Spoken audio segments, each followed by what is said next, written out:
आज की वीडियो में हमने विषय लिया हुआ है पितृदोष निवारण। ये हिंदू और मुस्लिम दोनों लोगों के लिए मैं बताता हूँ, क्योंकि ये बहुत बड़ी समस्या है।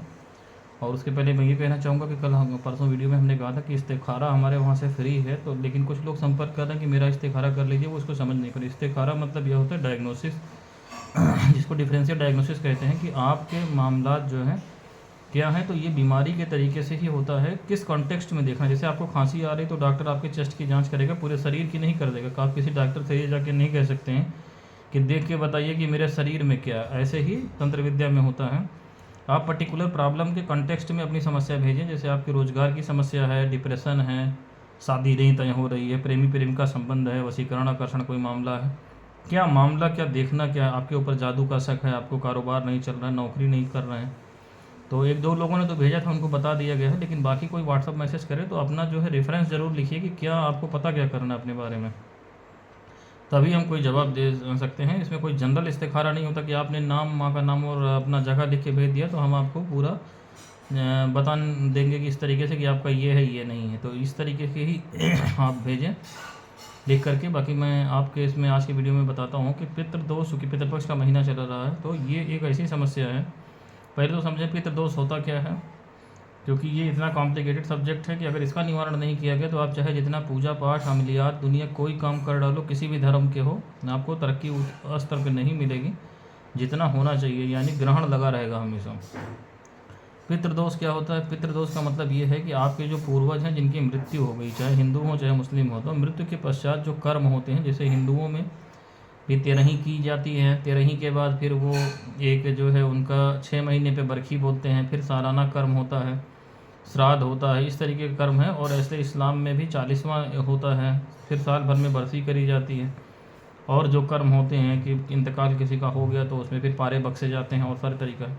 इन सब तरीक़ेकार को करने में कहीं कोई गलती अगर हो गई, कोई गुरु आपको बताने वाला नहीं है, योग्य व्यक्ति नहीं है, चाहे इस्लामिक हो चाहे हिंदू हो, तो वो जो आपके पितर हैं उनकी गति नहीं हो पाती। क्योंकि ये चीज़ें जो बताने के लिए थी, उनका मकसद सिर्फ यही है कि आगे जिसकी मृत्यु हो गई उसकी रूह जो है आगे जा सके।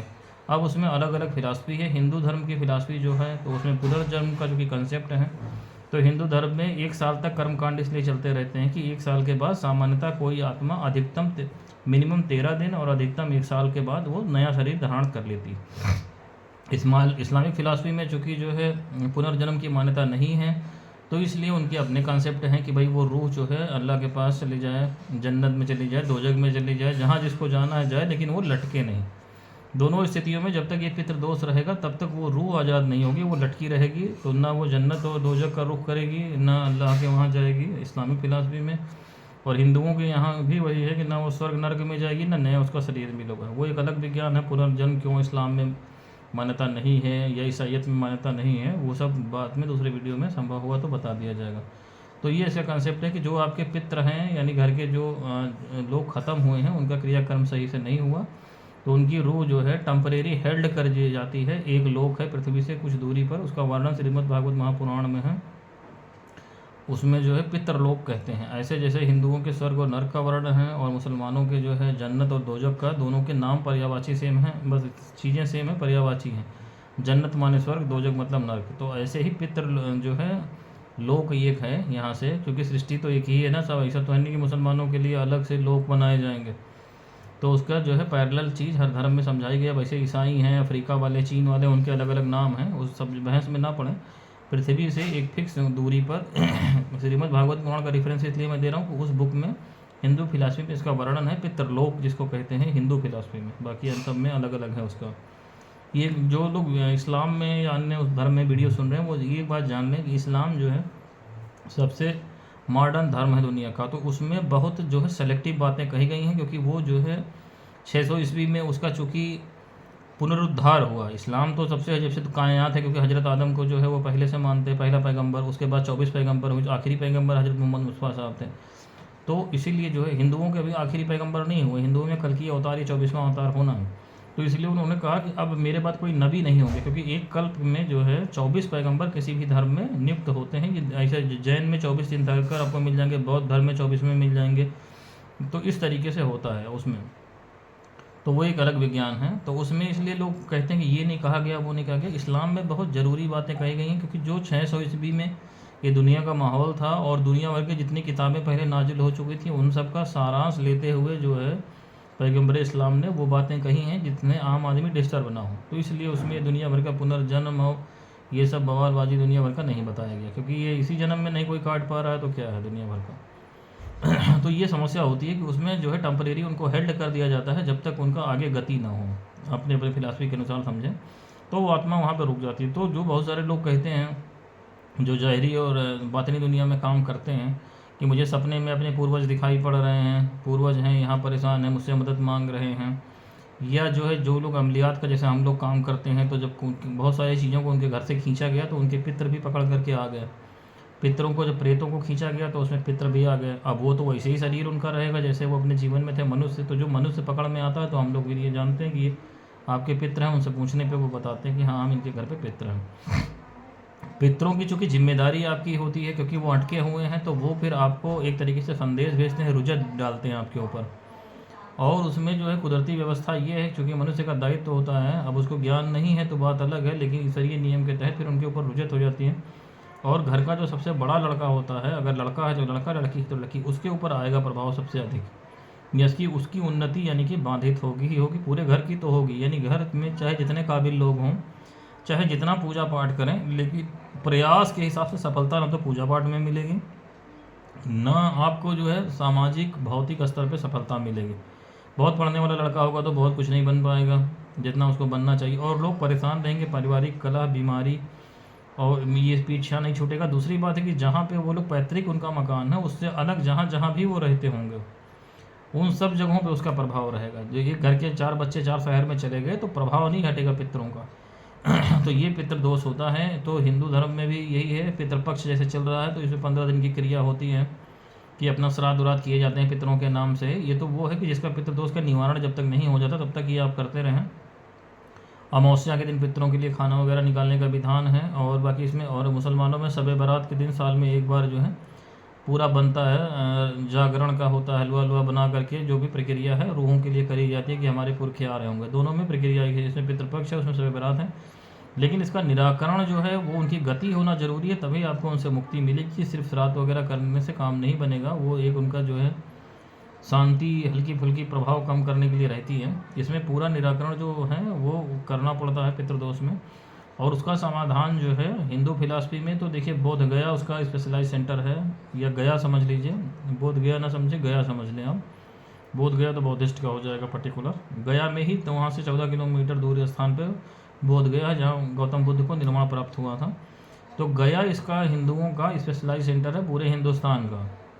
आपके घर में पितृदोष है तो आपको पितृपक्ष में ही जाना होगा गया में, और वहाँ पे ज़िले के हिसाब से, एरिया के हिसाब से जो है अलॉट है कि कौन सा पंडा जो है कहाँ का देखता है, तो वहाँ पे आप जाएं। 3 दिवसीय ये कार्यक्रम होता है। आपके रहने खाने की सोने की व्यवस्था वही लोग करेंगे। एक ब्राह्मण जो है वहाँ पे रोज़ सवेरे आपके शाम 7-8 बजे 9 बजे आ जाएगा, वो 3 दिन तक रहेगा। हर जगह इसमें जो है पिंड जो है घंट बांधने की प्रक्रिया होती है, 13-14 स्थान पे बांधा जाता है, बोध गया में और जगह जगह। और वहाँ पे 3 दिन तक ये पूजन होता है पितरों के निमित्त, और दान का सामान भी वही लोग उपलब्ध कराते हैं। तो इनका अपना पैकेज होता है 10-11 हज़ार रुपये में ये सारी पूजा पाठ, आपका रहना खाना और इस तरीके से जो है व्यवस्था ये कर देते हैं। और अगर आप अलग रुकते हैं तो वो अलग एक्सपेंस आप अपना समझ लो, लेकिन जनरली 10 से 15 हज़ार रुपये में पितृदोष की शांति हो जाती है। अब बहुत सारे लोग इसमें कंफ्यूज रहते हैं कि अपना पितृदोष हमने पुष्कर में करा लिया या बनारस में करा लिया, तो ऐसा होता नहीं है, क्योंकि गया ही जो है इसका स्पेशलाइज सेंटर है। अगर गया में आपने उन पितरों को बैठाने के लिए, गया का नाम जो है मोक्ष नगरी है, इसीलिए मोक्ष नगरी इसलिए नहीं कहते कि गौतम बुद्ध को वहाँ निर्माण प्राप्त हो गया था, ये तो सनातन धर्म के समय से चला आ रहा है। तो इसलिए गया में ही इसका निराकरण है, उनको बैठाने की एक प्रक्रिया है। बनारस में जो पिशाच मोचन कुंड है वहाँ पे तंत्र मंत्र के काम होते हैं, प्रेतों की मुक्ति कराना, ये सब कराना, ये सब होता है बनारस में। तंत्र मंत्र के मामले समझिए आप। और पुष्कर उसकर में भी यही हाल है। अब वो सब स्थान पे तो जिसको कराना है वो गया में कराएं, अगर आपने नहीं कराया। यही एक इसका मात्र उपाय, दूसरा इसका कोई समाधान नहीं है। किसी भी पूजा पाठ से, किसी उपाय से इसको ठीक नहीं किया जा सकता, और तब तक आप परेशान रहेंगे। और दूसरा इसमें जो है ये है कि किसी के घर में कोई जानने वाला ना हो, क्योंकि जब जाएंगे तो घर का मुखिया जो होगा उसी को जाना पड़ेगा, उसकी प्रक्रिया करके, और वहाँ पे बाल उतरवाने पड़ेंगे, 3 दिन तक अपना पूजा पाठ में शामिल होना पड़ेगा। तो पूरी प्रक्रिया जो है वो करनी है। लेकिन अगर आपके घर में कोई, मान लीजिए औरत बची है अकेली, वो नहीं जा सकती, नहीं कर सकती, तब या कोई बहुत मजबूरी हो, उस तरीके से धन से आप सक्षम हों लेकिन वहाँ जा करके न करा सकें, कुछ भी ऐसी बन जाए परिस्थिति, पहले तो 99% आपको यही कोशिश करनी है। तब उसमें फिर मात्र एक उपाय आपके पास बचता है कि अपने घर में श्रीमद् भागवत महापुराण इस उद्देश्य से कराएं। जब ब्राह्मण उसका संकल्प कराए तो उसमें कहे कि पितृ दोष के निवारण के लिए कर रहे हैं। उसका उद्देश्य आपको पुण्य नहीं मिलेगा उसका अलग से, वो पूरा जो है श्रीमद् भागवत महापुराण का पुण्य जो है पितरों को चला जाएगा। तो उसके पुण्य से फिर आपके पितरों की मुक्ति हो सकती है। वो भी भागवत कोई अच्छा कहने वाला हो 7 दिन में तो जो है आप करें, नहीं तो भागवत के नाम पे भी बहुत लूट हो रही है, वो तो आपको पता ही होगा। तो मैं अपने तरफ से तो वही कहूँगा कि वो जो है गया में जा कर के ही करना चाहिए। इसलिए जो है इस्लामिक में भी वही है कि आप जो है प्रॉपर उनका जो अपना व्यवस्था है, आपके जो है किसी मौलाना से, हाफिज जी से वहाँ पे संपर्क कर लें, उनके नाम से जो है बाकायदे एहसाल सवाब वगैरह करा के ख़त्म करा करके जो है ख़त्म कराना ज़रूरी होता है। इसमें ख़त्म करा करके उनको पारे वरे बख्श करके फिर उनकी रूह को आगे रवाना किया जाए। जैसे आयत करीमा का ख़त्म है, इसमें काम करेगा, उसमें मैं बाद में वीडियोस पे बनाऊंगा आयत करीमा पे। तो उसका जो है 12,000 का ख़त्म कराया जाता है आयत करीमा का। और कोई लोकल आप मस्जिद में फिर मदरसे के बच्चे उसमें चाहिए होंगे, उनको जो है फातिया वतिया दिला करके पूरा खाना पानी कराना, उनकी विदाई कराना, एक प्रक्रिया उसकी है पूरी जो अपना जानते हैं।